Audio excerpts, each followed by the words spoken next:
This week on Wild Chats, we're diving into ongoing physical and mental endurance, where the game of simply placing one foot in front of the other over weeks that become months, that become years, not hours like me, those trail runner sort of people are used to. We're going to talk to a man who stepped out for a walk and covered over 28,000 miles or close to 46,000 kilometers in 7 years. Today, we're going to dive into the fascinating world of Tom Turcich. How are you, Tom? Doing well. Thanks for having me, Ben. We were having a bit of a preamble before we went live and just sort of reinforced how amazing world travel is and how amazing we are that I'm sitting in 33 degrees Celsius in Currumbin Valley in Australia. Where are you today?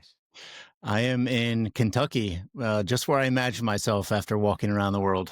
And it's a little bit different, the temperature. Just describe what it's like outside your door right now.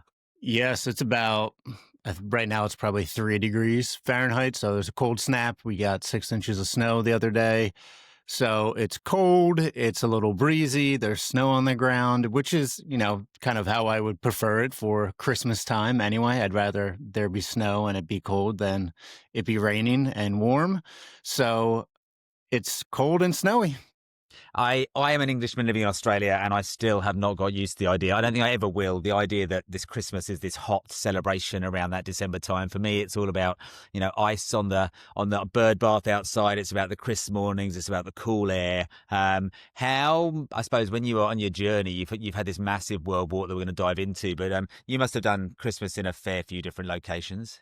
Yeah, there's not many that are really that memorable, honestly, which was kind of nice about them, where there wouldn't be that many signs of Christmas or obviously Thanksgiving. There's no signs of Thanksgiving or say my birthday or, 4th of July, these holidays normally that I would celebrate at home.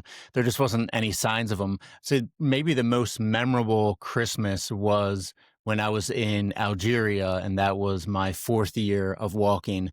And I'm in a Muslim country, but a friend of a friend was kind of taking care of me there, or they were sort of my minder, and they put me up in their beach house, and we celebrated actually my 1,000th day of walking and Christmas kind of combo. So I remember being on this Algerian beach and with some good new friends and some good people around me and some cake. So it was that was a memorable Thanksgiving, but most of them passed almost unnoticed, which was in a certain way very liberating because then you didn't have to put any pressure on the day. There's no reason to Yeah. feel melancholy that no one was out there because there's no real reminders. And then also I had a purpose, gotta walk another 24 miles a day. And I think as well, it's we're so sort of the commercial side of life that we live in, that sort of commercialism where everything is flagged to us, whether it's, sales for Black Friday, whether it is Boxing Day sales, whether it is New Year sales, to be away from that, to live a life of purity, to live a life of really just the journey by the hour, by the day, by the week. Very, very soul reassuring, I suppose, just in you as a human. Yeah, absolutely. My fiance, Bonnie, we just celebrated Thanksgiving with my family and her family. And she was saying that it's her favorite holiday because it's removed from the commercialism. And I guess I didn't really connect that when I was out walking. I was just more thinking about how removed I was from any signs of it at all. But it really is in America, especially, and probably most of the Western countries, but definitely in America, it's so commercialized. It's so hyper engineered to get as much money out of you as possible. Yeah, we seem to roll into it, don't we? We sort of come out the summer, your traditional summer holiday window, our winter, and we sort of go into the build up to Halloween, and then we get the build up into Black Friday, and then we get Thanksgiving, and then you get Christmas, and then you sort of take a sigh of relief and breathe when January comes around. But it's Oh, not long yeah. before hot cross buns start to appear in the shops over here. And Cyber Monday. Can't forget about Cyber Monday now. Yeah. So just in case anybody, we've sort of walked into this conversation without really setting up much of the background. You are the 10th person, only the 10th person to walk around the entire world. So for anybody that's sort of hearing your story for the first time, how did you even come up with the idea to set out on the world walk? So my friend, when I was 17, passed away in this freak jet ski accident. And until that point in life, I had never known anyone who died. I was never close to anyone who passed away before. And then my friend Emery, who in my mind was a much better person than I was. I think that's kind of what made the death, her death, so remarkable to me was obviously I was 17. I was kind of primed for influence, but then also she was the nicest person I knew, to the point that it kind of drove me crazy when we hung out, because you could never get her to say anything even like remotely ungenerous. But so when she passed, it was this real realization that, oh man, if Anne Marie could die, who's so clearly better than I am, then so can I. And so could my family, so could my friends. And so it's this real visceral impact, this real visceral realization that life is not guaranteed, and it's fleeting, and it's fragile. And so for about 3 months after that, I was really in this haze, unsure of how to integrate that fact into my life. And eventually, someone played Dead Poet Society with Robin Williams, that classic Yeah, classic coming of movie. age movie. And that was the answer that I needed at the time. And so I latched on to Carpe Diem. I watched that movie probably 24 times, and I read everything that was mentioned in the movie: Frost, Whitman, Thoreau, everything. And it became my mantra. But this is fall of my senior year of high school, and I'm trying to live by this Carpe Diem mantra. And it's at this point sort of this idea more than it is something that I'm living by. It's sort of an ideation, and I'm not actually doing anything different. Maybe I'm reading different books and I'm thinking a little bit differently, but I haven't acted any different. And it all kind of came to a head when I had been on, it was a third date with a girl, and I said goodbye, and I'm like, "What are you doing?" Like I had opportunities to kiss her, he didn't kiss her, and so I go walk down the street. I'm sitting on the curb, and I'm looking at my phone, and it's saying "Carpe Diem" right on the screen. And up until this point, I remember almost seeing the world differently, where I would see these opportunities almost like they're over someone's shoulder, where you say, "Oh, I could say something here, I could take action here, and it would change the course of things." And I decided in that moment, sitting there on the curb, I was like, all right, you gotta grab one of these, or else you're gonna lose that clarity. And so I texted her, she came back outside, we kissed, and that kind of expanded, my world, where suddenly I realized, oh, you can change your life by taking action. And then it was a few more months of, well, actually, it was a couple months of just doing everything. I signed up for the swim team, so I was up at 5 a.m. swimming, and then I was doing the musical after school, and then whatever my friends wanted to do after that. It was just packing my days with as much as I could do. And at a certain point, I realized, oh, you only actually have so much energy. Like, you can't do everything. You have to choose what matters to you and what you want out of your one life. That's just as important as doing things. And so I reflected on, you know, for a few months, what I want out of this one life. And the answer I came to was I wanted to travel. I wanted to be forced into adventure, forced because I was timid and introverted, and I wanted to grow out of that, and I wanted to understand the world. And then I spent months searching travel blogs for ways to travel. I thought I was going to Eurorail with my cousin in the summer, and eventually I came upon Steve Newman, an Ohioan who walked around the world in the 70s, and Carl Bushby, who was finishing he's the OG, he's the most insane world walker out there. He's finishing his 20 plus year walk next September in Britain. And I saw those, and 20 the years. idea just clicked in my head, and I said, "Oh, this is what you got to do." And then, to make it short, I went to school, college, saved, lived at home, worked, saved, paid off loans until uh, thought I had enough money where I could begin and hopefully get a sponsor. It's a massive undertaking because most people, I suppose, grow. I mean, I say most people. I suppose, my travel ethos has come from slowly extending the distance of the journeys or the time away. To go from living a day to day life, the ins and outs of a 9 to 5, the girlfriend maybe on a day to day basis, to suddenly deciding to make this massive leap of this just huge journey. Did that sort of was that always there from the outset, or was that something that sort of grew in terms of how long I think I'm going to be away for? Well, I wanted the World Walk to be life defining. That was very deliberate, where I remember right before I left, like the week before I left, my mom was crying and saying, "Why can't you just walk across America?" I said, "That's Just to yeah, downgrade just it. Yeah, exactly." yeah. It's like that's not enough for me. So I wanted it purposefully to be really, really big. I think what was stranger was, like you said, is that until then I had traveled a little bit. I had went to England, Ireland, and Wales on this people to people trip in high school, and that was 3 weeks long. And I think that opened me up to the possibility and to the joys of travel. Mm, And one of the first when you haven't traveled at all, which is probably very few people listening to this podcast, but when you first travel, it's a real realization that, oh, there's other ways to do things. I think it's easy for people to forget when when you've traveled a lot that a lot of people haven't traveled, and so they think whatever is around them is the kind of the only is way the norm. to Yeah. do things. And so that I think that opened me up to this idea that there are other ways of living out there. But then I didn't really travel much. I mean, I went to Dominican Republic, I went to Canada, which are pretty sort of benign, normal travels for an American. Yeah. But then to do, yeah, what I thought was 5 years and just walk right into it, it was really out of that. I wanted this thing to define my life.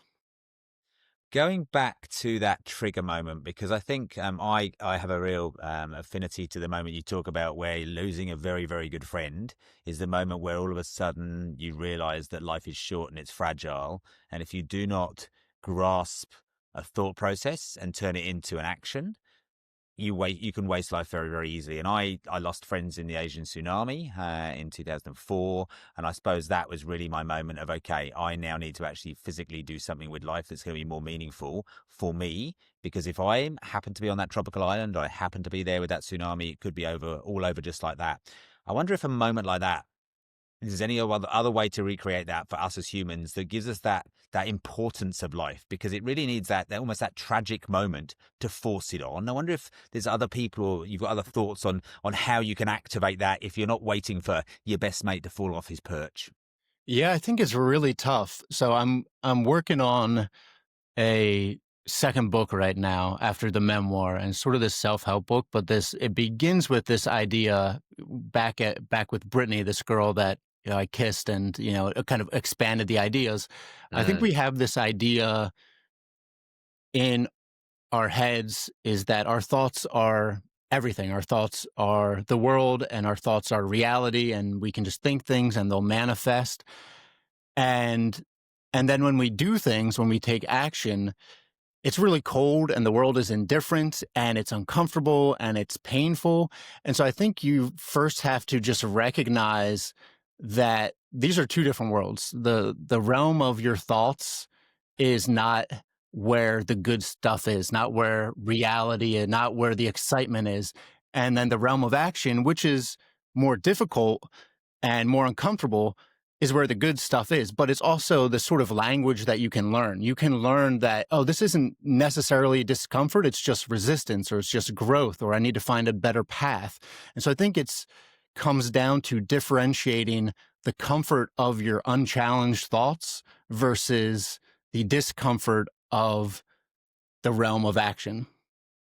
And I think adventure is a massive word. Adventure, it covers so much. Whether it is the adventure of the mind or adventure of the physical journey, I think adventure is that space of discomfort, and that's where that growth happens for us as humans. It's where if you don't stretch outside of that, you're very much stuck in the mold of what you grew up in. And I think your terminology there about world travel, just opening the mind and the concept of what happens outside of your neighborhood or your town or your country, is the bit that gives just us as humans the ability to understand each other better. I mean, we're just waking up this morning, unfortunately, to Australia's third ever mass killing. Unfortunately, there's been 16 people through some horrible reason that's happened on Bondi this morning. And it just sort of, if everybody had the ability to travel and touch point those other people in the world with other beliefs and systems and foods and cultures and music, would that sort of degrade the need for these things to happen? It's blowing my mind, the thought of it. And travel is probably the best educator of all of them.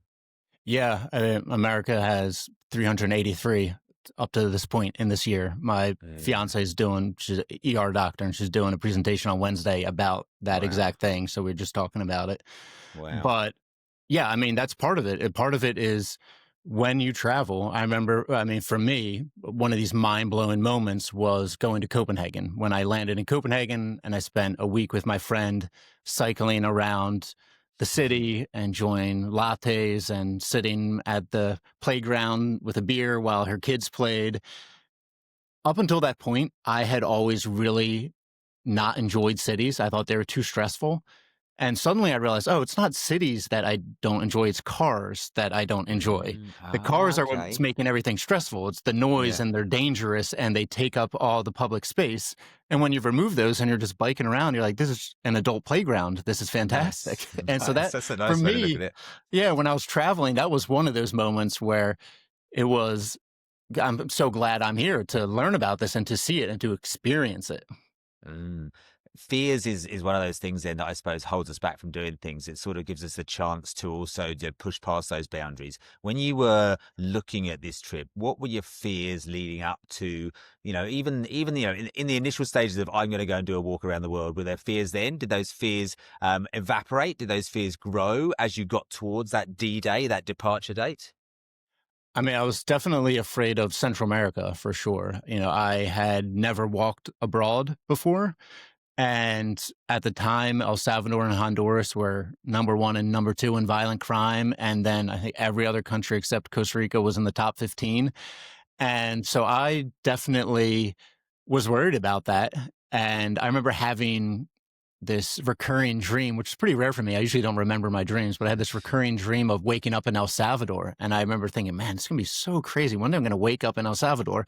And then, and then I began walking and the day was sort of impending.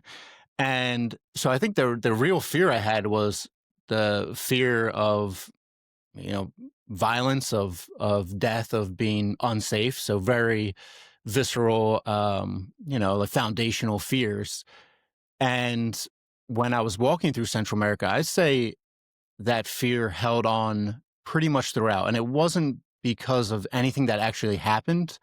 It was that when I was out there, it was just me and my dog, Savannah, and I had Yes. to protect us basically. And so I'm in a new place and it's different in ways that I don't know yet. And so my sensory system is just overloaded with Yeah.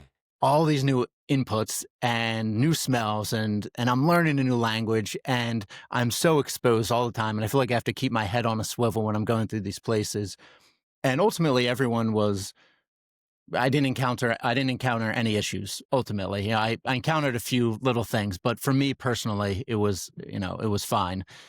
But I think your description there of head on a swivel is perfectly placed because you do even if you sometimes arrive into a city and you get to the international airport and the arrivals area, you've suddenly got to go, okay, everything is new. I now have to operate as a human. I have to survive this. I have to get past the people pushing taxis. I've got to get past the hawkers. I've got to reset. And the head on the swivel without doing it too much because you become blindingly obvious to everybody else is a great description for it.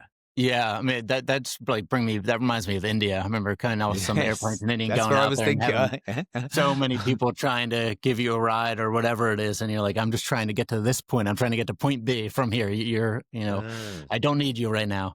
But yeah, so that was just a lot of fear from the physical outcomes kind of thing, which was strange because I also was very accepting of death up until that point. And this kind of changed throughout my life. After the walk, I would say regressed almost, where I was more fearful of death because I wasn't mm. doing this thing that I was ultimately passionate about. But then when I was actually walking, it's like, well, if I die, whatever, at least I'm doing what I want to do. And also really philosophically, I believe that it doesn't make a difference if you die at 7 or 27 or 77. I mean, obviously you don't want anyone to die an untimely death, but personally for me, it's more binary. You're either living a life that you value and that is creating happiness and is bringing you happiness, or you're, you know, just experiencing life, which is, there's plenty of worth in its own sake, but I think it's binary in the terms of satisfaction. And, yeah, so going through Central America was a lot. But then one day I woke up in El Salvador and it was fine, and I was eating pupusas and people were really nice. There's so many ways I could take the sort of train of conversation, the thoughts that buzz in my head straight away. We would definitely get onto Savannah, this amazing dog that you walk all of the world with, or the vast majority of the world with. Yeah, from Texas on. Incredible. So there's Savannah. We'll definitely get into Savannah, but there's sort of the preparation. Let's try and get some chronological order into this. So Sure. you're prepping out to go and do this world walk. A lot of us are very, very able these days just to look at things on the internet and research, look at other people's blogs. How did you ingest your information? How did you get your knowledge base built up to the stage where you thought, okay, I'm almost ready with the equipment and the gear and the timings to embark on this? I've read a lot of travel blogs. I would stay up late reading travel blogs. I read I don't know if they're making them anymore, but it's called The Complete Walker. The fourth edition, I think, is when I read it. It's just this massive tome of knowledge on how to do anything survival and walking, hiking related. Read that and looked for bike routes and went to REI, a hiking store all the time, and tried to find the best gear. And ultimately, it all kind of was just worthless. And I agree that exactly. So this Land Rover, when I prepped it for its first journey all the way around Africa, you load it up with what you think you're going to need, and within that first 3 to 4 weeks, you know that 60% of what you got is irrelevant, and you throw it out, and you then build up your core of gear. So what did the core? What did you dispose of? What did you jettison? What became the core gear in that first month? Oh maybe? Man, well, at the beginning it was really ridiculous. I mean, I had a camp chair and a camp table, which is just absurd things to bring. I was pushing basically a baby carriage so I could carry more stuff. Yeah. And I thought, oh, this won't be fine. But then you're pushing it up a hill and you go, I got to toss this is going right in the trash. I cannot wait to get rid of this. So I tossed that. I had Spanish flashcards, which are practical, but it's like, all right, you're gonna have to do it on your phone because it's lighter. And I had a Spanish Harry Potter that I was taking notes with, and it was like, all right, toss that. That's not working. I know you need to learn Spanish, but again, you have to do it on your phone, figure out a different way. And the core became obviously, and also I was afforded some extra weight because I was pushing this baby carriage instead of carrying it on my back. So I had tent, sleeping bag, sleeping pad. But I think one of the more interesting elements that were useful was like a tarp. The tarp is just so versatile. It gets you out of the shade. It keeps you maybe dry at night or during a downpour. Use it just to sit on, to lay out on. It's comfortable. Protects your tent from thorns. And then Leatherman, obviously, is just incredibly incredible. You just have to have it. It uses so many, a million uses. Some parachute cord I had, which was, easy enough to carry. And every once in a while, there's some random thing where to come up where it's like, all right, now it's you. And actually zip ties too. I always kept just like a handful of zip ties, just like in the bottom somewhere. And I'm like, oh, well, perfect. This is when I, need it. And I always say with the Land Rover, if you couldn't fix it with cable ties or gaffer tape or an Indian welder, then you shouldn't have it on the vehicle anyway. There you go. Yeah, exactly. Yeah. Once you get those few things, you're in pretty good hands, as long as an axle doesn't break or something. Talking about the buggy then, talking about what you're pushing, how do you go about, it's not like you're going through the baby store and you're going, hey, how's this thing, with articulating wheels or whatever. How do you even zone in on the sort of expedition chariot that you're going to need to push around the world? Yeah, it was.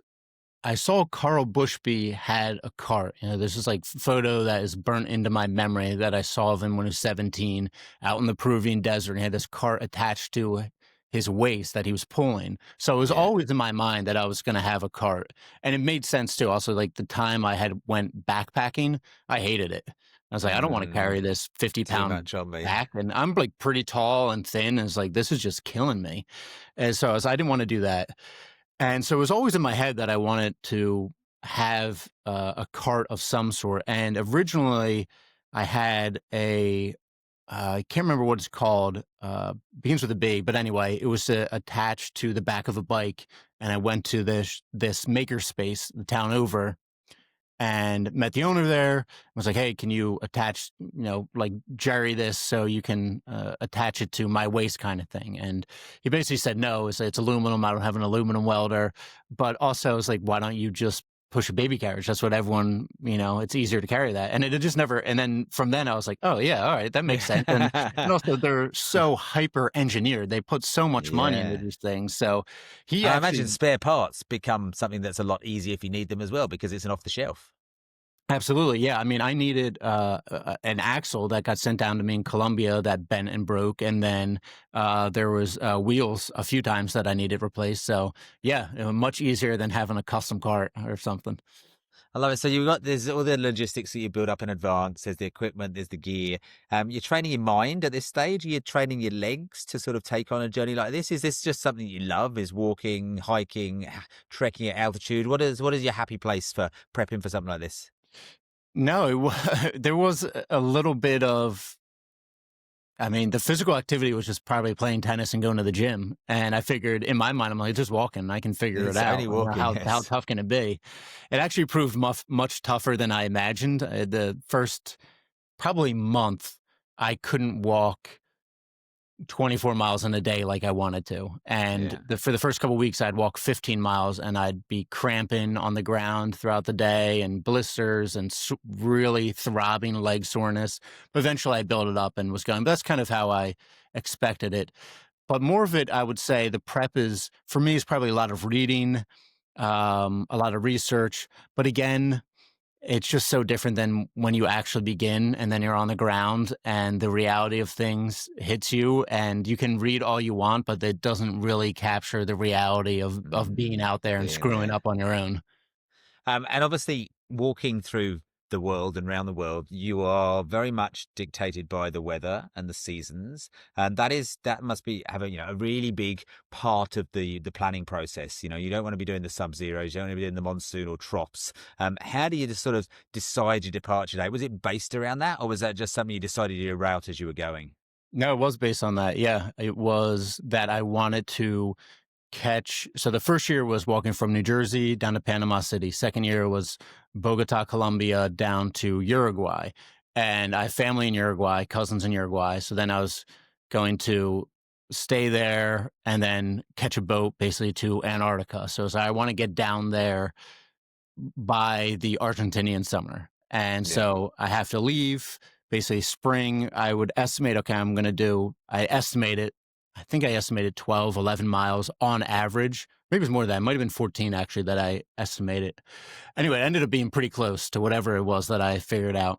And it's okay, you have to get down here in 1 year, and then you have a year basically to get over to, to Argentina, over to Uruguay. And that was all I wanted to be in the temperate zone. I also knew down in South America, you can't cross the Andes. I mean, maybe you could up in the north, but it would be Uh, tough to cross the Andes in Chile or Bolivia or something in winter. So you have to catch that in the summer as well.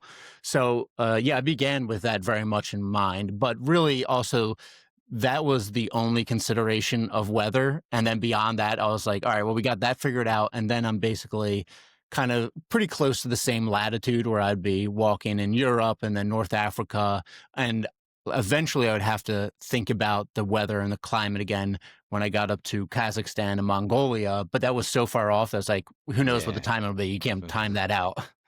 And you pretty much put a number on it. You sort of said your 24 miles was your key number that you were trying to get to. Was that something you sort of worked up to, or is that why was that figure so big in your mind from a planning stage, or just because that's what you felt you should be doing? Yeah, I think it worked out to be 8 hours a day of walking, roughly, Okay. more or less. So I think that was it, where it's strange because when the days are long, you can walk 8 hours and still have a lot of time around you. Mm. And, but I realized also physically that I was limited, where really in the deserts of Peru, I realized that I can only maintain about 24 miles a day every day. And when I pushed beyond that, then it would catch up to me and I would actually slow down. So I had a friend in Lima. And when I entered this stretch of desert, he said, come and we'll hang out for a month and we'll eat ceviche in the city. And then I had another friend was gonna come down, and we're gonna go to Cusco, Machu Picchu. So I'm all excited. I was like, I can't wait to get there. And also I'm walking these, at some point, like 200-kilometer stretch of desert. It's like, you got to get through this. And so I had to push myself I think at the most I did a day was like 36 miles, but then there's days where I was doing 30 and really pushing. But then when I would get to town, it's like I was like a cripple basically for 2 days. Push And so then when I far. picked up again, I was basically depressed that my legs are still so sore and I have to go back out there and push myself like this again. And then I really calibrated to the point where, because I wanted to get to Lima so quickly, I realized, you have to just stay consistent. And so I found that cap where, okay, I can do 24 miles a day every day over and over and over again. And if I can just do that, then I'll get there quicker than if I do these 30-mile days, Right. 36-mile Yeah. days. So it was that. But then also in the beginning, it was the 8 hours where I wanted to fill my days with walking, but I also wanted some, fluff time at the end where I'm journaling or I'm writing or, I'm eating at a restaurant, something like that. So it's just worked out where the 24 miles felt natural in a few different ways. Were you ever embarking on this as a social media journey from the start? There's something that grew as you embarked on it, because a lot of people sort of, in a way, take on a journey like this to stay away from the mainstream and the main world. You don't get an influencer who decides they're going to suddenly become a hero by doing this and getting a following. This is almost like your escapism part of the journey. So how did that evolve your social media journey alongside your physical journey? Yeah, I didn't have any social media before beginning, and I threw a fundraiser right before I started, and people came out and they gave me money, and so then I felt indebted to them. I was like, "Oh man, Mm. you should probably start an Instagram." Yeah. And this is in the day and age when Instagram was just photos, and so it's pretty easy lift too. And I thought, okay, this is a good thing because I'll take photos and I want to remember it. I want to look back on these things, and so. But I also want to pay back these people who helped me begin this. And so then I was taking photographs every day, just out of indebtedness and out of sort of trying to remember these places. And I definitely didn't set out to, I mean, I set out for entirely selfish purposes, to be clear. Yeah. It was that I wanted to see the world, but it wasn't, to have any sort of renown or fame or money was not of any interest to me. I was living on no money. I was basically living on rice and beans. Really, it was like peanut butter and jellies. It's like, that was fine. Yeah. That's all I needed. And so, no, there's no interest in that. But as I went, I was taking photographs every day. And in the beginning, they were really bad. I mean, it was just photographs of the roads. And because that for me, that's what was really interesting at the time was this is the road I was walking today. And eventually I got sick of taking photos of the road. And so then I started turning my camera to the sides and finding other interesting things. And you take photos long enough, you realize what works and what doesn't work. And I remember being in Mexico, and there's probably 180 days into walking at this point, and I took a photo of a bull in this wheat field, and the light was falling really nicely. And I remember looking at it and going, "Whoa! Like, I took that photo like that? The photo came from me, but it was happenstance. Most of my photos were terrible still, Yeah. but then that really started my excitement to become a better photographer. And then I was fortunate enough to just always be in new places and have things to photograph and have places that were difficult to photograph. So I had to sort of grow and really strive to find beautiful things out of places that, aren't tourist places or just a Would village or something. Would you have considered yourself a photographer before you embarked on this? Because it's very much part of your bio. When you look down your feed now, it feels like it's something that you have done since, a passion as a young boy, as opposed to someone who's grown that skill set on a journey. No, I think I had taken honestly like 12 photos in my life beforehand. No But way. my mom is an artist, a visual artist, and she was Yeah. a designer for years and an illustrator. And I spent my childhood going to museums a lot. That's what we would do is we go to museums with my mom. And so I had some sort of latent, It's embedded in there. yeah, exactly. It was in Yeah. there somewhere. And that's kind of how I thought of the photos too, was I do think of them as like paintings. It's like, okay, how do you want to frame this kind of thing? What is the composition going to be like?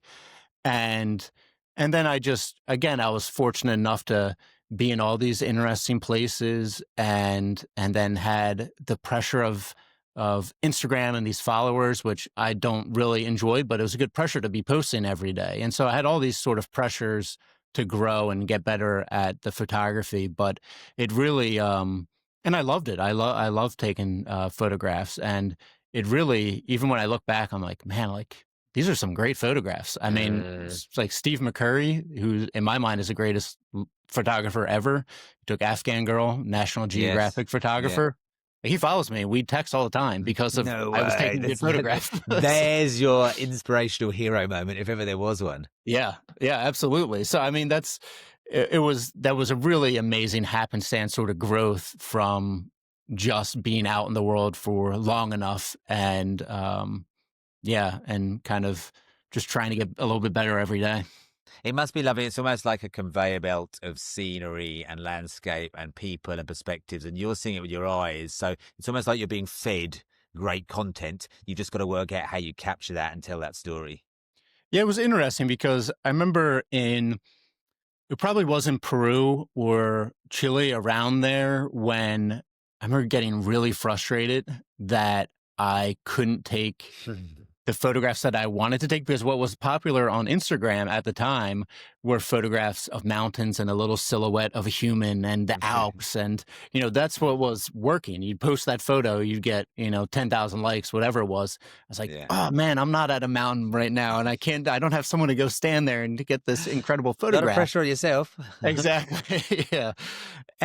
But it ended up being this constraint that was really useful because if I wanted to be a good photographer, I couldn't rely on driving somewhere to a beautiful location. I had to find a beautiful photograph wherever I was. And so that meant learning to photograph architecture, it meant learning to photograph people, and learning to photograph the landscapes. And so I just learned to photograph everything because I couldn't go to where I wanted to go to photograph. You probably evolved your photographic gear to take those as well. Some people, I think, sort of slowly but surely downsize all of their gear. Start with the big bulky SLRs, they slowly get the mirrorless, and it comes down to the phone, and then they're just left with a phone. If you're on a walk, you're starting off with minimum gear. Has that sort of reverse crescendoed? It was sort of refining, I would say. And the other good thing about walking, and that is the opposite of daily life, is that in daily life, if you have an impulse, you can basically fulfill it immediately.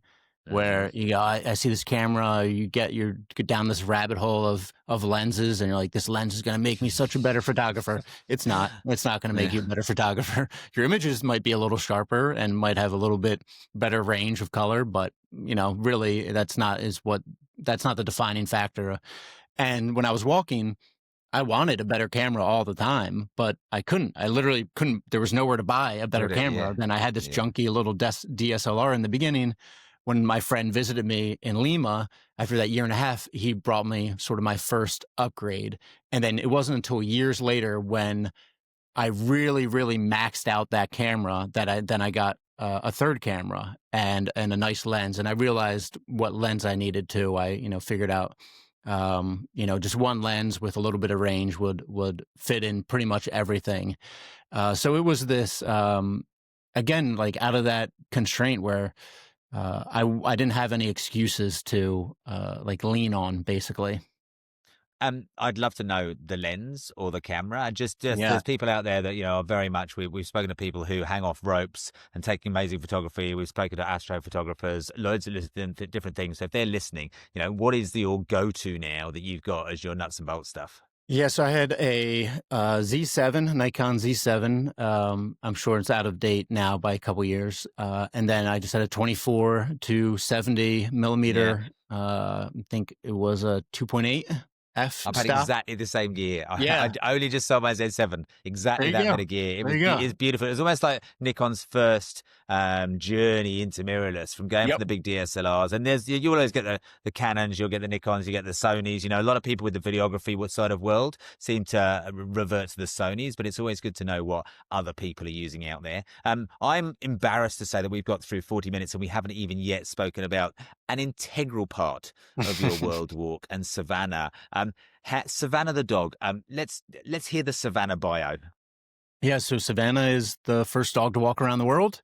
She was adopted in Austin, Texas after 4 or 5 months of me walking. She was a little mangy mutt that was found on the side of the road with her sister.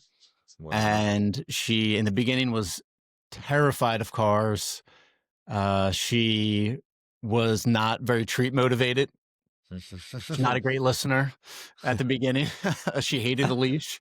Yeah. But eventually I realized she loved Slim Jims. And so the Slim Jims I was able to train her What's with a Slim Jim? gradually. Slim Jims is just like really terrible, artificial, maybe not artificial, but just like Oh, beef like a beef stick pepperoni snack. kind of Yeah, thing. I know. Yeah, Okay, yeah. gotcha. Yeah, A okay. poke roll, And yeah, she's Savannah.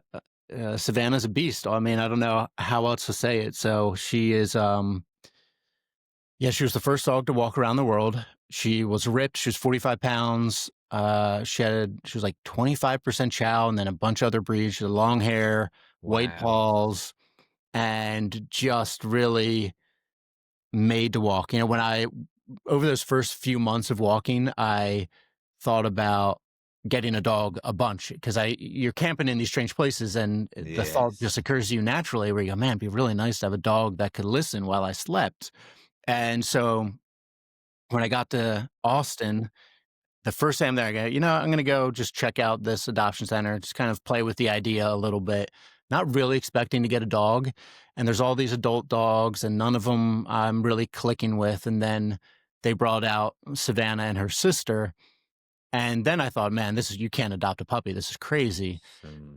But then upon reflection, I realized if you get a puppy, it's this really high upfront cost, basically, where it's going to be really difficult to train her and get her ready in the beginning, but then she'll know no other life but a life with Uh-huh. me on the road. And that's basically how it bore out, was that first month and a half or so down to Mexico was really tough. And I had to change my whole Yeah. process because I'm just throwing this little chaos agent into things. And now I got to stop all the time to try and train her and get her up to snuff. And by the time we got to Mexico, she was walking the full 24 miles a day with me, and she wouldn't have it any other way. And she never looked back. Wow. Because I mean, you talked about how you felt with your body when you were pushing yourself. You would be able to report back to yourself and say, "Hey, I need to back off here. I need an extra day's rest." The dog doesn't really have the ability to do that. How did you sort of pick up the non-verbal comms that enough is enough, or hey, we need to go more, or she was too cold, or I'm hungry? How did you get the language? Yeah, the language. I mean, perfectly synced up. You just cannot describe. We spent every minute of every day together for years, Uh, and so we were like, she was like an appendage for me. She was another part of me. But I remember the first real point where I knew she was capped out or where she had limits, which ended up serving me well, was in Costa Rica, where it was just, we were there, it was 100 degrees Fahrenheit, 100% humidity, no breeze, walking through these palm plantations. It was a nightmare. uh, And we could only walk until about 10 a.m. And then beyond 10, we could not be outside. I was going to pass out from the heat on your head. You had to be in the shade somewhere. And I saw that first in Savannah, where I think up until that point, I was so dead set on proving to myself and everyone else that I could walk around the world that I was like, I'm going to push through anything. And I saw Savannah really panting and really struggling in the heat. And I was always having to douse her with water. And it's like, maybe you should just like stop walking earlier and then wait until maybe 6 o'clock at night. And so that's what we ended up doing. We'd wake up at 4 in the morning, walk until 10, and then wait until 6 p.m. and then walk another hour or two and then call it a day. I'm Um, fascinated about the relationship because obviously it changes things when you sort of go into a town and you've got street dogs that might then come across and approach Savannah. We do walks in the Himalayas with clients, and quite often the dogs there know that Westerners are a little bit unsavvy and will always hand out food, so they stick with them for days. But if we take a dog from a neighboring village and we walk for 2 or 3 days with it, when we arrived in that new town, those local dogs would really go at it. I mean, that must have been you then having to step up and protect Savannah. yeah, I often said it's probably my most developed skill is fending off stray dogs. I mean, because Central and South America, I mean, it was every day. It was nonstop. And it was not from, there's this weird relationship that happens with a lot of dogs and humans where the dog maybe shows up on someone's property and the person gives them some scraps. And so the dog hangs around and they know, okay, I get some food here. But the family never really takes ownership but it's just sort of this symbiotic relationship where the dog is there, it eats, it has some food, it barks when someone comes, doesn't get any affection, but serves its purpose. And then those dogs, which we would see a lot in Central America and in Colombia, those ones come out like out of a cannon when they see Savannah, on the periphery of the territory. But there was only, I would say, 2 dogs in all of the travel where I thought this dog will tear my leg off. It'll kill Savannah and it'll tear my leg off, kind of thing. And those were very tense. But by the time I saw them, I was a master of fending off these dogs. When I did my drive around Africa, I drove with an amazing Dutch guy called Case, and Case had a street dog that he'd found in India, called it Bindi. Bindi traveled in the vehicle with Case all of the time. Bindi's territory was that vehicle, so that 5 meters circumference around the outside of the vehicle was the safe space. And if a dog came into that, Bindi would devoutly protect that vehicle. There's not so much of a space for Savannah to have defended. Weirdly enough, Case met a girl called Savannah in Ghana, who he then traveled with, and he's now married to, and they have 3 kids together. So the name has got so much synergy with me. The fact that Savannah was met on the road and traveled on the road together. So if you're out there, Savannah or SV, it's a name that sticks with round the world travel, I think. But just that zone of protection would have been the vehicle for Bindi, but then for you and for Savannah, it would have been the cart. How did you sort of defend your home in a way? Yeah, it was the cart for her for sure, and it was the tent too. Also, when we'd set up at night, she loved kind of protecting the tent. I'd open the zipper and she'd charge out with her hackles up, growling. And in reality, she would never do anything, which is so funny. I mean, if there's another animal, she would chase it off, but with another person, she would have never done anything. And also, we were again so synced up that, say, when we were in Turkey, let's say, and camped on this hill, and maybe 6 people came up this hill, and it's late at night, and I open the tent, and I can just, at that time, I could just say, "Hold on, Savannah." And she would, if I just if I zipped out the tent, and she would charge out with the hackles up. But I knew I heard people coming. I said, "Hold on." And so I would crawl out the tent, and she would just stand right by me, by my side. So we were very synced up. And also in that case, also to go bring the whole conversation back in a certain way, where when I began, I was in Central America and I was so tense with fear and unsecure about where I was sleeping and if people were nice or not. 5 years later, by the time I got to Turkey, I basically slept wherever I wanted because I knew people were nice pretty much everywhere. Trust was a lot more comprehensive. Yeah, and also I would literally, I mean, my thought would be like, you've camped for 1,000 nights, nothing has happened. You're probably good tonight. So I would just kind of camp wherever, and that was when those guys were coming up the hill. It was some local police officers. They saw a strange, tent on the hill by their town, and they wanted to see what was up with it. But when I crawled out of the tent, I was just pissed off that they were waking me up. I was like, "Leave me alone, man! I'm trying to go to sleep." You've obviously the relationship between man and dog is very much, human and dog, I should say, is very, very documented about being this sort of beautiful relationship where the man has his dog, he trusts the dog trusts him. What's it taught you about, I suppose, compassion and loyalty with animals? I mean, a lot. I think I wrote in this post in in Turkey, and there's some good people who went around and fed all these dogs every day, and I spent a day with them. And I wrote this post, I think it was then, where like dogs, I think, are really man's mirror more than any other animal, where they give back what you give them, kind of thing. And if you throw rocks at them, they're going to be pretty mean and pissed off. They're still going to come back to you, but they're going to have that kind of viciousness to them and that resentment in a certain way. Maybe not resentment for dogs, and if you're good to dogs, dogs will love you to the end of the earth. They'll walk around the world with you, Does a dog ever wake up on the wrong side of bed? Because I don't imagine they do. You're so close and connected. Us humans can have a grouchy, horrible day. How does a dog ever have those? I never saw one from Savannah. How wonderful. She was always, even when we're at a hotel, it was great. Whenever we'd get into a hotel, I'd get, 2 beds. And so she'd hop on one, have her head on the pillow, and I'd be on the other one. And then when the next day, when I was going to leave, say if I was going to go get breakfast or if I was going to go get groceries, she didn't know, when I was leaving, but she always wanted to go with me. And then if I grabbed the card, if I grabbed the leash, she's like, even if we had just walked through the desert and we're exhausted, she's like, let's go. Up and I'm ready to going. go. Yeah. The journey of Savannah then culminated in a children's book, I believe. Sort of what Yeah. was I'm going to be was launching the the other one. how Actually. fascinating is this? The fact that Savannah has really sort of etched herself into your life so significantly. Oh, Yeah. there we 2 of them. go! Yeah. Yay! This one, the second one is coming out tomorrow, and I'll launch it tomorrow. So Where do people pick up the copy of this? I mean, is this an Amazon-based book? Is it a home yeah. published book? How have you done it? Yeah, so my other book, The World Walk, the memoir, is traditionally published with Skyhorse, who's distributed by Simon & Schuster. But this is just more the children's book, Savannah's World of Adventure, which we have Crossing the Andes is the first one, and then At Home with the Nomads, set in Kyrgyzstan, is the second one. Love it. That is done with my illustrator mother. So it's just sort of this passion project that we both put together, and it's self-published and get on Amazon. Savannah's World of Adventure. You can check it out. So we've got this book, the 2 books now. Where were they published? How can we get hold of them if we need to? We'll put it in the bio. Yeah, so The World Walk, the memoir, published by Skyhorse.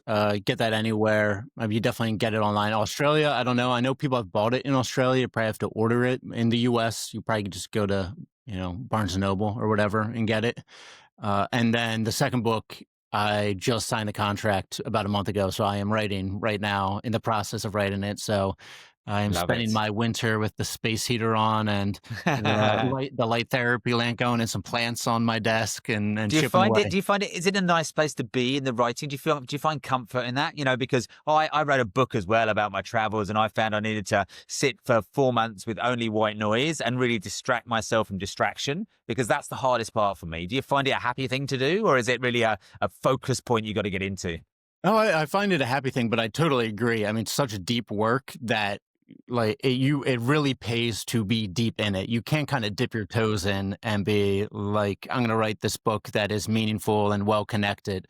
You have to be deep in it. So I totally understand you 4 months of white noise, but I think the first book, the memoir, was a little more frantic, and I felt more pressure to make it as perfect as it could possibly be. And I mean, I was working insane hours on it and with this real frantic need. And with this one, I think I'm a little bit more assured. This one's like a self-helpy kind of book. Yeah. I'm a little bit more assured because, all right, you've written a book that's been well received. You can do it again. You can write the book. There's So I'm a little bit must more be a lot of relaxed now. self-doubt in the first one. Yeah, just because, what your thoughts are going down to the paper might not make a perfect document for other people to read and enjoy. Yeah, exactly. Yeah, you don't know. And luckily I was, had an editor for the first time, and I've written for years, but it was really, really nice to have an editor where then I sent them my draft, and then you have a sounding board, like a proven sounding board, not just your mom to read the book and tell you. Yeah. She's always your greatest commentator, but also the greatest critic, I find. Mine was about my teacher at the time. Mrs. Martin was my English teacher when I was 8 years old. When I wrote the book, I sent her a copy because she was the greatest critic, but also turned me into someone who could enjoy writing and being in the moment. That's cool. I love that. Quick one. We've suddenly got this storm that's over the top. Can you hear lots of the rain noise on the roof, or not too bad? Not too bad. Yeah. Okay, good. It was this beautiful sunny day when I started this, and now we've got this thunderstorm going over, and there's lots of rain on the roof. I want to get back onto the journey because we've got a fair bit to go on with that one still. When you look at the journey, we've gone down through the continent, we've gone to the bottom of Argentina. You talked about heading across to Antarctica. The idea of walking in Antarctica, was that just to get a place on the map? I did not. Well, I basically set my feet on it. I took a cruise there, essentially. Right. I am not that kind of adventurer. Yeah. I went for a very long walk, but I did not walk across. That would have been a whole expedition. That would have been probably 2 years of planning of its own. So no, I basically set my feet on Antarctica, said, all right, I've been here. That's all I wanted. And then I was thinking this whole redesigned buggy that's got skis on it, you got snowshoes on, you're powering from one side to the other. Okay, Antarctica, take me across. I mean, we're going to have to streamline this somehow, but 7 years and the journey. So the journey and the countries that you went through. Yeah, so first year again, New Jersey down to Panama City. Second year, Bogota to Montevideo, plant my feet on Antarctica. Then it was walk Iceland, Ireland, Scotland, I actually fell very ill for a while and had to basically, I was knocked out with a bacterial infection for months. So I Wow. was in London in and out of infectious disease. And then I returned home for a while until a treatment started to work and I got my health back. I lost like 45 pounds. It's a whole other Right. story that we get into, but for the sake of continuity, I picked up my walk in Copenhagen because I thought, okay, it's going to be flat, it'll be bike paths. So it was Denmark down to Spain, Morocco, Algeria, Tunisia, up Italy, across or along the Mediterranean, basically through Slovenia, Croatia, Montenegro, into Greece, and then across Turkey, Georgia, Azerbaijan, Uzbekistan, Kyrgyzstan, and then by then COVID had struck.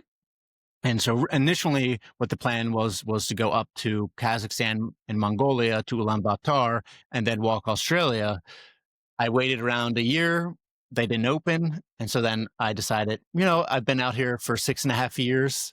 I think I've walked at that point. It was about 24,500 miles, something like that, 24,000 miles. Like, I think this is pretty good. So then I walked from Seattle back to my home in New Jersey. It's so easy just to say it, to roll off the tongue. I mean, I've driven through a good few of those countries, but it was a very different journey for me, to be able to say, okay, today I'm going to be crossing Azerbaijan, I'm going to get to the coast, I'm going to go across from Baku, going to Turkmenistan. It was just easy to know every day I'd drive a certain distance to do it. You were very much, you had your 24 miles every day. You didn't know when you were going to get to the next town, but you had an estimate. It is very, very, must just been a constant cycle of where is my next destination? How long will it take to get there? When can I reset? Did you find getting in the groove was your happy place, or was it always, oh, thank God I've made this destination, I now can reset and I own a town and build up for the next part? It was, by the end, it was very exhausting. It's an incredible life, and I think for anyone who does this, there's a couple people walking around the world right now. I think you'll grow like you would not believe. I mean, you're just challenged every day and you're exposed every day, which is the bigger thing. So you really have to learn to be able to find peace within yourself kind of through everything. So it's an incredible amount of growth. You're getting exercise, you're getting sunlight, you're trying new foods, you're meeting new people, you're learning new languages, you're seeing new architectures. It's amazing. But it also kind of fucking sucks on the ground day to day because you're tired and you're in the rain or you're in the sun and you're looking for a place to sleep each night and you're away from your family and you're away from your friends. And every place you go, you're the stranger and you're meeting new people again. And so after years and years of walking, it really became much more about getting to the next place where I could rest kind of thing. And the in between became more challenging. Whereas in the beginning, I would say all the in between was just amazing and mind blowing and incredible. But as the years went on, it became very much just like a job in a certain way and sort of mundane. And the adventure, because I was such a proficient adventurer by then, wasn't that much of an adventure anymore. Because it was your normal, because it was your everyday. Yeah. Exactly. There's two things I was thinking about that. I was thinking of Outback Mike, who was one of the Series 1 contestants on the Alone program. And I think one of the biggest calling cards for most contestants on something like that is the sheer ability to spend time with friends and family, to get back to what is the reset normal. I mean, your normal was every day on the road, but the reset is just to sit around with friends and family for an extended period and get back. Was that what was calling you back after 6.5 years of it? Yeah, very much, very much. And just the exhaustion of exposure just had worn on me. But whenever I thought of going back, it was always, family and friends that I was thinking of. And, I have a big family as well. I have a lot of cousins in Philadelphia, a lot of aunts and uncles, a lot of friends there. And so I'm thinking, all right, it's walking over to my cousin's house in South Philly and then Sunday dinner with the grandparents. And, so there's little things. But so also, in a way, maybe the things that we consider mundane and we almost subconsciously escape from are the things that draw us back too. Yeah. I mean, that's just how we are, never quite Yeah. satisfied in where we are, and there's always something better on the horizon. Um, at the end of every expedition or adventure, we are always succumbing to the post-expedition blues. There's always oh, the grass is always greener. I wish I was back. How did you deal with that after such a long time away? It Still was dealing with rough. it. It was rough. It was Yeah. really, really tough. And I would say for the first 3 months when I finished the walk, I was on cloud nine. I just in paradise. I'm with my family again, with the friends again. I have a bed, I have a roof every night. I got hot coffee in the morning. I was smoking a cigar probably every day. It was disgusting and fantastic. Oh my God. And What a funny thing to come back to. Love it. yeah, yeah. That's like that's my vice for sure. It's the cigars. And and then I moved out to Seattle to be with Bonnie, my now fiance, who I met on the tail end of my walk in Right. Washington State. And so I moved out to Seattle. And there's two things I think that were really, really tough to deal with. The first is that I had this pinpoint focus in my life basically since 17. For 16 years, I had this focus that this is what I was going to do. And then suddenly that's gone. And so I felt in that way, I had no way to structure my days. I didn't know what to structure my days around. And then the second thing that's really difficult, which is more unique to the walk, but I'm sure in other areas when you have this big goal. But when I was walking, I had basically made this decision one time the day before I turned 26 to walk out my front door. And by making that one decision, I had cascaded all these other decisions sort of out of my grasp where, okay, you're going to meet someone new today. You're going to camp somewhere new today. You're going to try this from food. So just by making that one decision, every day I was experiencing the world in some amazing new facet. And then I was sitting in Seattle in the apartment and going, why isn't the world coming at me? And so I had this muscle that we all have when you live in our society today is that, oh, I want to hang out with a friend. I should text a friend and see if they want to play tennis. Or I'm bored. Okay, you go to the library, get a book, or go out for a run or something. That was totally atrophied in me. I didn't have that ability. So I had to sort of rebuild this. Oh, you have to like reach out to a friend and hang out with them to, fill out your days. So those two things were really difficult. And I would say I fell into the only depression I've ever fallen to in my life was probably for about a month there in Seattle. But I think what helped me out of it was just time and then also the book, the memoir, because then I was able to kind of buy myself time by having a point of focus to work around and then to gradually reintegrate into life. The ability to come home and to say it's done, it's finished, it's over is it's so finite in a way. It's almost easier when you travel with other people because you can sit around the campfire, you can smoke a cigar, you can chew the fat about the highs and the lows when they're very much captured in your own head. Did you feel like you were sometimes, I suppose, almost bragging about experience and you couldn't find people to share those moments with? Was that a struggle? Yeah, I mean, I would say in general, I don't talk about it much unless I'm on a podcast. I Mm, basically never mm. talk about it unless someone asks directly about some experiences. And part of that is that I don't know, someone talks about, say someone's talking about their vacation to Wyoming. I go, oh, let me tell you about Wyoming. Or walk across, I got a story for you. And so you don't want to like one up anyone or, play. Yeah. I don't think I'd come off like that, but, you don't want to play that game. But then also, yeah, a real part of it, and I think a real part of my isolation is and everyone can say this is the woe is me. No one knows, the pain that I've been through or whatever. But I do feel not so much anymore, but I did feel very isolated where I felt like almost just disconnected where these people everyone had been living such a different reality than my reality for such a long time. And I had been abroad for so long that I was probably experiencing culture shock. And then I was experiencing just like experience shock, lifestyle shock. And so it's a little bit of everything. And so I definitely had a hard time relating to people when I first got back. If there was one moment you could teleport yourself back to from that journey to relive again with other people because it was so brilliant, or something you were going to do by yourself? Is there a moment that was just so overwhelmingly euphoric?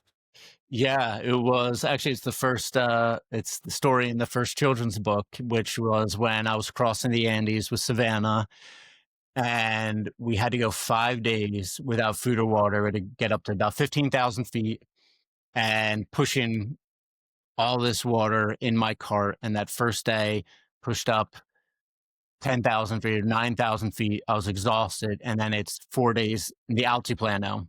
And on the night before the last day, I'm basically in this flat where there's a salt lake and it's the wind is raging, and I see out there in the Altiplano this like little glistening piece of metal, and it's some sort of man-made structure. I don't know what it is, but I need somewhere to camp.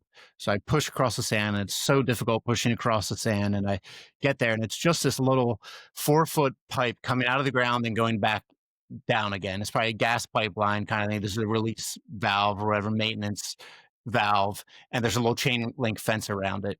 And it's so windy.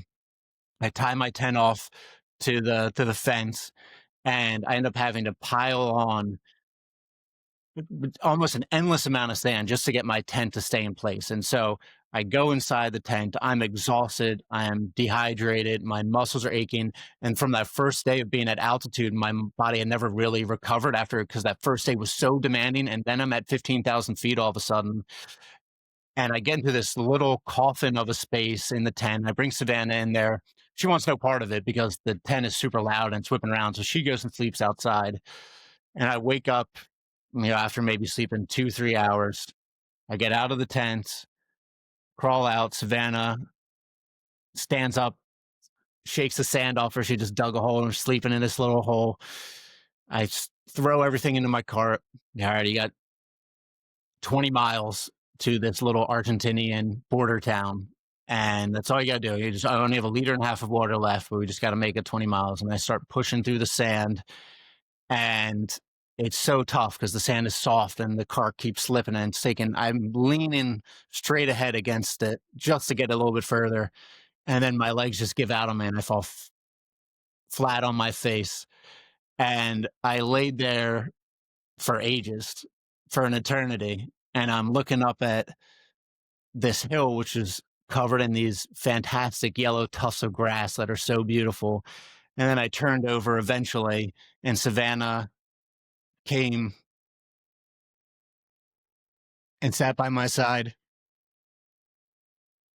And I just remember like zooming out, basically seeing myself from above with Savannah.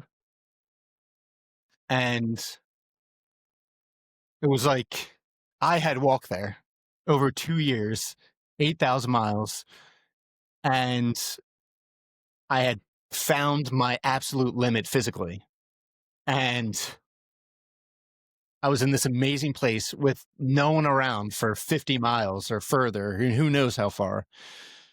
And it was a perfect sunny day with perfect weather. And I had, best friend by my side. Yeah, absolutely. You painted it so beautifully. You really, really did. Obviously, it's an amazing journey to have gone on, amazing life path has to have taken that journey with, but also some moments that encrypted in your brain that only you can unlock those secrets on. So I think the power of being able to take those books, put your thoughts down, and for us to be able to maybe read them would be a wonderful thing to do. We will definitely put listings in there for all of the outlets that you've got. You're obviously building that following on Instagram. You've got the website, you're doing amazing speaking as well with some of the TEDx talks online. So your journey is one that really can inspire many, many people, whether it is a walk around the world or walk around the tour. Now, what is the first step for would-be adventurers may need to take it? Begin. You got to begin. Be a little bit more reckless. I think people underestimate their capacity to grow. You're more capable than you realize. You're more adaptable than you realize, but you have to begin. What's next? Obviously, it's not another 7-year journey. Bonnie is still part of your life. Is that sort of the next big chapter of what's happening? Yeah, we're getting married in May, so that's the next big step. That'll be fantastic. Working on the second book, which is ongoing, and a year and a half after she's finished residency, we'll move back to Philly and be with all my people again, which will be really nice. So lots of good things. So a more significant walk than a 7-year run around the world is going to be a walk down the aisle. Congratulations. Oh yeah, wow, very poetic. Just thinking about this one then, you've got obviously the World Walk and New Zealand Build. Where is the best place to find all of these amazing outlets of your brain? Yeah, you could go to you just probably just search the World Walk, honestly, and it'll all show up, I'd imagine. You go to my website, Tom Turcich, Turcich, probably a little bit difficult, but if you search the World Walk, Tom, I'll pop up. All the books will pop up, I'm sure. Website will pop up. I also make a living doing motivational speaking. So if you want me to come speak for your company, happy to do that. Give you lessons on resilience and beginning and the power of constraints. But yeah, just search Tom, the World Walk. It'll all pop up there. And I'm going to make no apology at all for going well over the hour. I was enthralled and mystified. Genuinely, I love the insights. I love the deep dive into it. We could have stripped back on every single country and every single step, but I think you hit some of the key points with it. For anybody that's out there, if you love the chat, hit share, hit follow, share it out there. So someone else who needs adventure in their life, you can always tune into this Wild Chats podcast or any of the others. If you're looking for your next bit of gear for your next great adventure, whether it's a walk around the world, or it's just a camping trip for the kids, check out Phil. And we'll see you next time for more wild stories from the trails, the road, and the edge of adventure. Tom, thank you. Thanks so much, Ben.